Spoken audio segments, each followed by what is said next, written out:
की 16 आमदार पहिल्यांदा फुटले होते, ते ठोतड नव्हते, त्यामुळं ही पिटिशन 16 आमदारांच्याच संदर्भात होती आणि अशा स्थितीमध्ये निकालाच्या संदर्भात जी संदिग्धता किंवा वेगवेगळे विचार येत आहे, तर हे वरूनच सर्व लिहून जे पाठवलं जाईल तो निकाल येणे अपेक्षित आहे आणि कायद्यानुसार किंवा कायद्याच्या चौकटीत बसेल अशा प्रकारचा निकालाची अपेक्षा आम्हाला पूर्वीपासूनच नव्हती। सर, एक टीका वारंवार होते, कायदेतज्ञ जे आहेत ते म्हणतायत की तुम्ही जज आहात, तुम्ही जजच्या भूमिकेत आहात, माध्यमांशी बोलणं तुम्ही टाळायला पाहिजे होतं, तुम्ही मुख्यमंत्र्यांची भेट घेताय, तुम्ही गृहमंत्री अमित शहांची भेट घेताय, कुठेतरी चुकीचं झाले माध्यमांशी संवाद साधून असं वाटते तुम्हाला? ना, असं आहे की निकाल तोंडावर असतात, प्रोटोकॉलनुसार मुख्यमंत्री हे अध्यक्षांकडे जातात, प्रोटोकॉल अध्यक्षांचा मोठा असतो, कारण त्यांना त्या जागेवर बसवलं आहे, ते न्यायाधीश म्हणून जागेवर बसवलं आहे।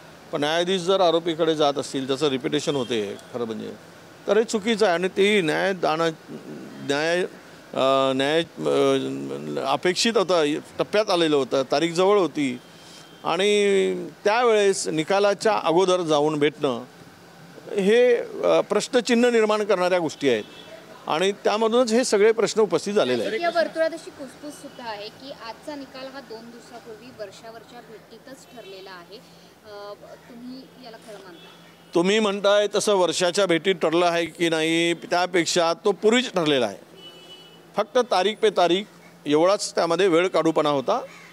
निकाल ठरलेला आहे, निकाल कदाचित ठाकरे गटांच्या विरोधात असेल, सर्वोच्च न्यायालयामध्ये पुन्हा जावं लागेल, तोपर्यंत निवडणुका संपून जातील आणि निवडणुका संपवून नव्यानं अध्याय सुरू होईल आणि राज्यसभा में न्याय न होगा, झूठों को सच्चे को होगी फांसी, झूठा मौज उठाएगा, ये होणार।